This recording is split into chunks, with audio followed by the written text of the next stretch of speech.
નમસ્કાર, આપ જોઈ રહ્યા છો ન્યૂઝ 18 ગુજરાતીને હું છું લુબના। ચૂંટણી પહેલા પંજાબમાં બ્લાસ્ટની ઘટનાઓ બની છે। બે અલગ અલગ જગ્યાઓ પર થયો છે બ્લાસ્ટ। અમૃતસરના ખાસા વિસ્તારમાં આર્મી કેમ્પ બહાર બ્લાસ્ટ થયો છે, તો જાલંધરમાં બીએસએફ હેડક્વાર્ટર બહાર સ્કૂટીમાં બ્લાસ્ટ। બંને જગ્યાએ સુરક્ષા એજન્સીઓ તૈનાત કરવામાં આવી છે। પોલીસ અને ફોરેન્સિક ટીમ તપાસમાં લાગી છે।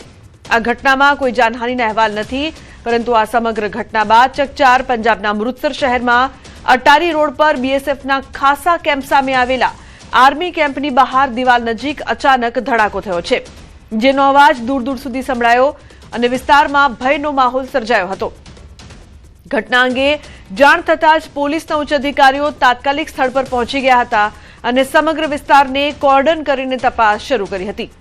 અમૃતસર દેહાતીના એસપીએ માહિતી આપતા જણાવ્યું કે રાત્રે આશરે 10:30 વાગે આ ઘટનાની જાણ થઈ હતી, પરંતુ સદનસીબે અત્યાર સુધી કોઈ પણ વ્યક્તિને ઈજા થવાની ખબર નથી। હાલમાં ફોરેન્સિક ટીમ ઘટના સ્થળે તપાસ કરી રહી છે અને તપાસ પૂર્ણ થયા બાદ જ ધડાકાના ચોક્કસ કારણો વિશે સ્પષ્ટ માહિતી મળી શકશે। જાલંધર અને અમૃતસરમાં એક જ રાત્રે 2 વિસ્ફોટોની ઘટનાઓ સામે આવી છે, જેના કારણે સુરક્ષા એજન્સીઓ સતર્ક બની ગઈ છે। જાલંધરમાં બીએસએફ પંજાબ ફ્રન્ટિયર હેડક્વાર્ટર બહાર સાંજે સ્કૂટીમાં થયેલા બ્લાસ્ટ અને આગની ઘટના બાદ તપાસ ચાલુ હતી। જાલંધરમાં બનેલી બ્લાસ્ટની ઘટનામાં સીસીટીવી ફૂટેજ સામે આવ્યા છે। ઘટનાની જાણ થતાં જ પંજાબ પોલીસ, આર્મી અને ફોરેન્સિક ટીમો સાથે બોમ્બ નિરોધક દળ તાત્કાલિક સ્થળ પર પહોંચીને તપાસ શરૂ કરી છે। બંને બ્લાસ્ટને લઈને અધિકારીઓ મામલાની ગંભીરતાથી તપાસ કરી રહ્યા છે। ફોરેન્સિક પુરાવા એકત્રિત કરવામાં આવી રહ્યા છે। તપાસ પૂર્ણ થયા બાદ જ સાચી હકીકત સામે આવશે। તો અમૃતસરમાં ખાસામાં આર્મી કેમ્પ બહાર બ્લાસ્ટ થયો હતો, જે બાદ ચકચાર મચી હતી। અમૃતસરના અટારી રોડ પર આર્મી કેમ્પ નજીક धड़ाको। अराउंड 10:30 11 o'clock के आसपास इंफॉर्मेशन आया था कि यहाँ जहाँ खासा है वहाँ पे एक एक्सप्लोजन का साउंड आया है, तो वो चेक करने के लिए हम यहाँ पुलिस फोर्स एंड आर्मी यहाँ आए। सर, अब यहाँ पर पहुंचे आपने क्या वेरीफाई किया? एफएसएल टीम भी आया है, मतलब बॉम्ब डिस्पोजल टीम है, चेकिंग चलती है। તો જયપુર શહેરમાં ફરી એકવાર બેકાબુ થાર કારનો કહેર જોવા મળ્યો છે। શિપ્રાપત થાણા વિસ્તારમાં એક અનિયંત્રિત થાર કારે સ્કૂટી સવાર યુવતીને જોરદાર ટક્કર મારી હતી। અકસ્માત બાદ થારનો ડ્રાઈવર સ્થળ પરથી ફરાર થઈ ગયો હતો। ઘટનાની જાણ થતાં જ પોલીસ તાત્કાલિક સ્થળ પર પહોંચી હતી અને ઇજાગ્રસ્ત યુવતીને સારવાર માટે હોસ્પિટલમાં ખસેડવામાં આવી છે। યુવતીના પરિવારજનોએ શિપ્રાપત પોલીસ સ્ટેશનમાં ફરિયાદ નોંધાવી છે। હાલ પોલીસે થારના નંબરના આધારે ફરાર ચાલકની શોધખોળ શરૂ કરી છે। સુરતના મહુવા તાલુકાના ધોળીકુઈ ગામે જૂથ અથડામણ। તળાવ ફળિયાના વેરાઈ માતાના મંદિરના ગ્રાઉન્ડ નજીકની ઘટના। મંડપ બાબતે બે સમુદાય વચ્ચે બોલાચાલી થતા મામલો બિચક્યો હતો।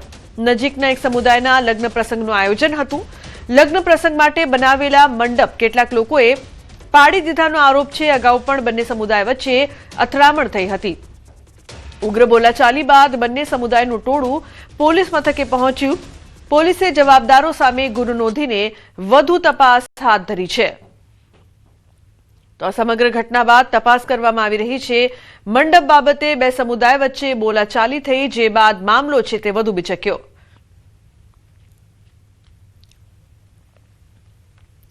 અમદાવાદના વટવા બીબી તળાવ નજીક બાઇક સવારનો અકસ્માત થયો છે। બાઇક ચાલક રસ્તા પરના ભૂવામાં ખાબક્યો હતો। સ્થાનિકોએ જાણ કરતા ફાયર બ્રિગેડની ટીમે ઘટના સ્થળે પહોંચીને રેસ્ક્યુની કામગીરી કરી હતી। બાઇક ચાલકને ભૂવામાંથી બહાર કાઢીને આગળની કાર્યવાહી હાથ ધરવામાં આવી હતી। તો બાઇક ચાલકને ભૂવામાંથી બહાર કાઢવામાં આવ્યો। પહેલા જે પ્રકારથી ભૂવો પડ્યો હતો તે બાદ આ સમગ્ર વિસ્તારને કોર્ડન કરવામાં આવ્યો। રોડ પર પડેલા ભૂવામાં બાઇક ચાલક ખાબક્યો। અમદાવાદ શહેરમાં ચોમાસાની શરૂઆત થાય તે પહેલા જ ભૂવા પડવાની શરૂઆત થઈ ગઈ છે।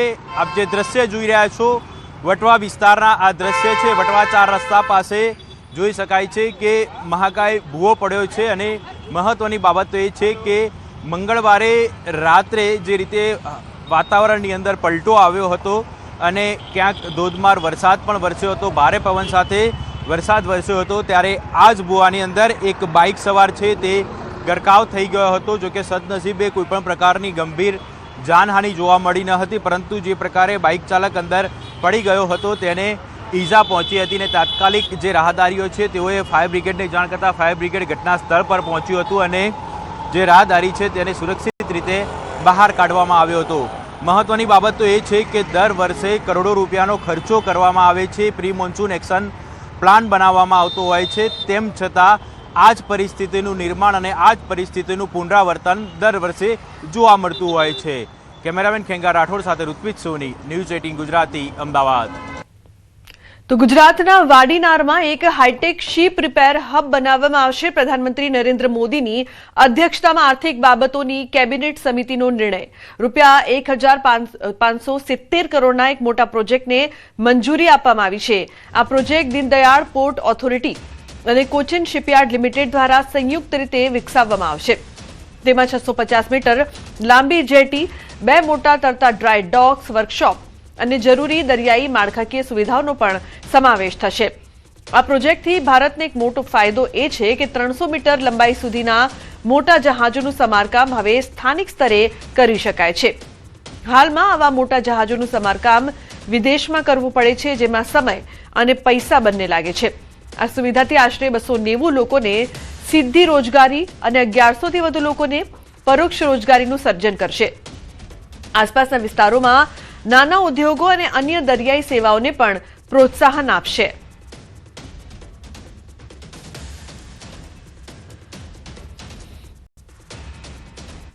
સેમિકન્ડક્ટર ક્ષેત્રમાં કેન્દ્ર સરકારનું વધુ એક મોટું પગલું. ગુજરાતમાં વધુ 2 સેમિકન્ડક્ટર યુનિટ શરૂ થશે. ₹3,900 કરોડથી વધુના રોકાણ સાથે 2 નવા સેમિકન્ડક્ટર એકમોને કેન્દ્ર સરકારની મંજૂરી. પ્રધાનમંત્રી નરેન્દ્ર મોદીની અધ્યક્ષતાવાળી આર્થિક બાબતોની કેબિનેટ સમિતિનો નિર્ણય. આઝાદી કા અમૃત મહોત્સવના ભાગરૂપે દેશને ટેકનોલોજીમાં આત્મનિર્ભર બનાવવા માટે એક મહત્વનો નિર્ણય છે.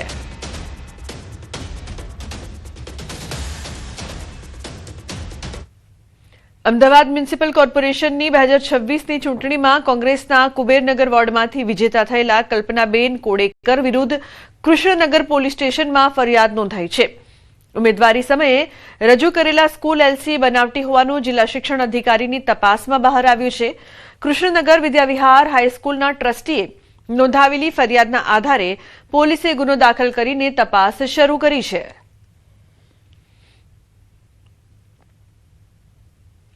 ઉલ્લેખનીય છે કે કલ્પનાબેન નવલેકર વિરુદ્ધ ફરિયાદ એએમસી ચૂંટણીમાં ખોટા દસ્તાવેજોનો ભાંડાફોડ થયો છે, જે બાદ હવે તપાસ કરવામાં આવશે. બનાવટી પ્રમાણપત્ર મામલે રાજકીય ગરમાવો વધ્યો છે. આમાં અત્યારે બીએનએસએસ કલમ મુજબ જોઈએ તો જે ફોર્સ ડોક્યુમેન્ટ બનાવવા અને ફોર્સ ડોક્યુમેન્ટ બનાવવા પછી કોઈ પણ સરકારી અધિકારી કે કચેરીમાં રજૂ કરવા, એ ટાઈપનો આખો જે છે આખો ફોર્જરીનો ગુનો બને છે. એટલે હવે સમગ્ર આ દિશામાં અત્યારે તપાસ ચાલી રહી છે કે અમને કઈ રીતે આ સર્ટિફિકેટ ક્યાંથી મેળવ્યું છે, કઈ રીતે બનાવરાયું છે, કોના મારફતે બનાવરાયું છે, એ સમગ્ર દિશામાં જે છે હાલ પોલીસ તપાસ ચલાવી રહી છે. તો તપાસમાં સામે આવ્યું કે કલ્પનાબેન દ્વારા દર્શાવેલા જીઆર નંબર 1248 અને એલસી નંબર 3194 વાસ્તવમાં અન્ય અંગેના નામે નોંધાયેલા છે અને દર્શાવેલી પ્રવેશ તારીખે શાળામાં કોઈ એન્ટ્રી પણ નથી. પોલીસે બનાવટી દસ્તાવેજ તૈયાર કરનાર અને તેમાં સહાય કરનાર અંગે વધુ તપાસ હાથ ધરી છે.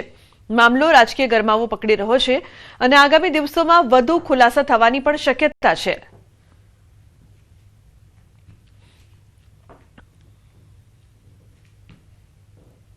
હવે વાત કરીશું પરિશ્રમનું પરિણામ.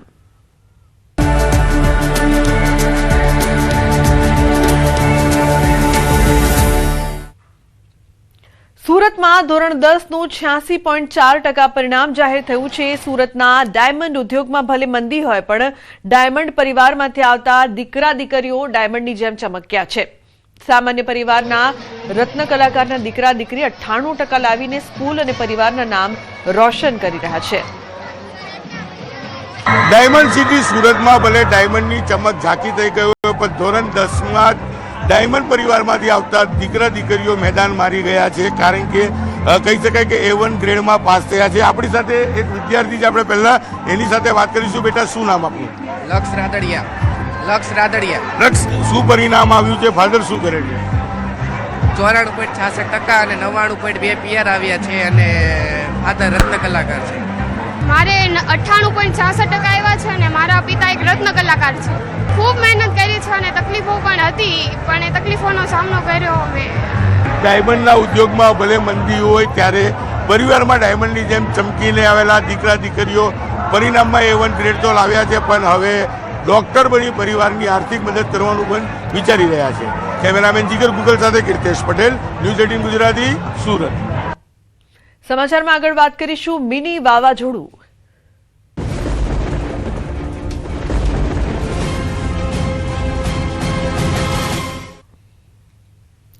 અરવલ્લી જિલ્લામાં મિની વાવાઝોડું ફૂંકાયું છે. ભિલોડા અને મોડાસા તાલુકામાં વાવાઝોડું ફૂંકાયું છે. ભારે પવનના કારણે ધૂળની ડમરીઓ ઉડી છે. કાળા ડિબાંગ વાદળો વચ્ચે ભારે પવન ફૂંકાતા જનજીવન અસ્તવ્યસ્ત થયું છે. સુસવાટા મારતા પવનોના કારણે વાહન વ્યવહારને પણ અસર થઈ છે. તો મિની વાવાઝોડું ફૂંકાયું છે. ઉલ્લેખનીય છે કે ભારે પવનના કારણે ધૂળની ડમરીઓ પણ ઉડી હતી. એકાએક વાતાવરણમાં પલટો, વાહન વ્યવહારને થઈ અસર. અરવલ્લીના મેઘરજમાં મિની વાવાઝોડું ફૂંકાયું છે. જોરદાર પવનથી વીજતાર ટકરાયા હતા. આતિશબાજી જેવા ચમકતા દ્રશ્યો સર્જાયા હતા. મુખ્ય માર્ગ પર ઘટના બનતા ભયનો માહોલ. લોકોમાં થોડી વાર માટે અફરાતફરી. સદનસીબે કોઈ જાનહાનિ થઈ નથી.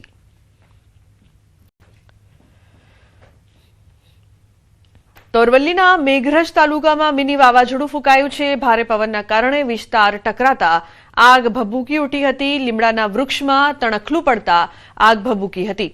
મેઘરજના જીતપુર ગામે આગની ઘટના બની હતી. સદનસીબે આગની દુર્ઘટનામાં જાનહાનિ ટળી છે. તો અરવલ્લીના મોડાસામાં આઇકોનિક બસપોર્ટ પર વાવાઝોડાની અસર થઈ છે. મિની વાવાઝોડામાં એલિવેશન ગ્રીલ તૂટી પડી હતી. ઊંચાઈથી પડેલી ગ્રીલના કારણે થઈ છે દોડધામ. તોતિંગ બનાવેલું બસપોર્ટમાં કુદરતી આફત વચ્ચે જોખમી બન્યું. માત્ર 10 મિનિટ ફૂંકાયેલા પવને બાંધકામની પોલ ખોલી નાખી છે.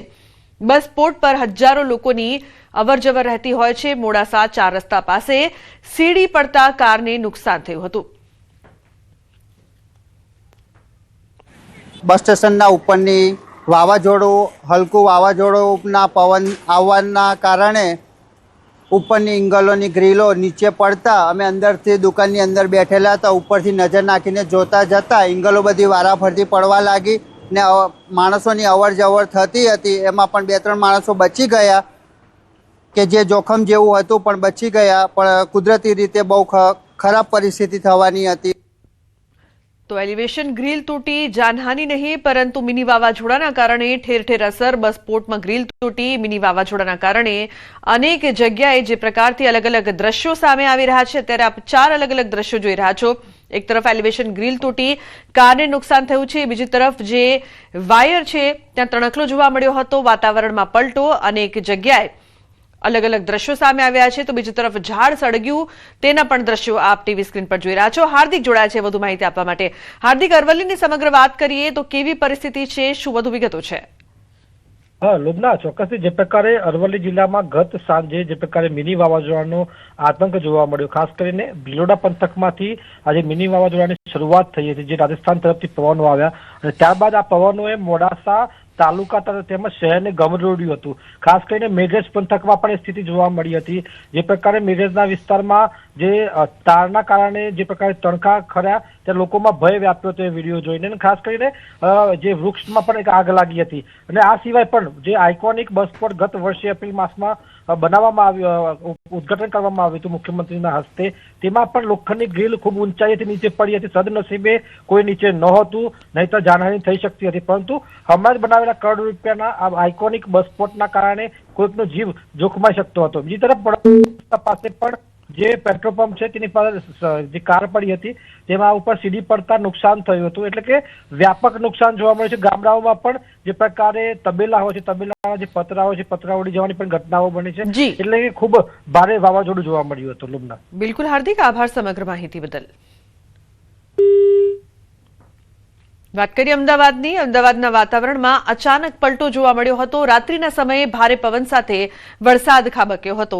શહેરના અનેક સ્થળોએ પાણી ભરાયા હતા. કેટલીક જગ્યાએ વીજળી ડૂલ થતા અંધારપટ છવાયો હતો. તો વરસાદી પાણીના પગલે રોડ પર વાહનોની ગતિ ધીમી પડી હતી. વરસાદને પગલે વાતાવરણમાં ઠંડક પ્રસરી હતી અને લોકોને ભારે ઉકળાટ અને બફારાથી રાહત પણ મળી હતી.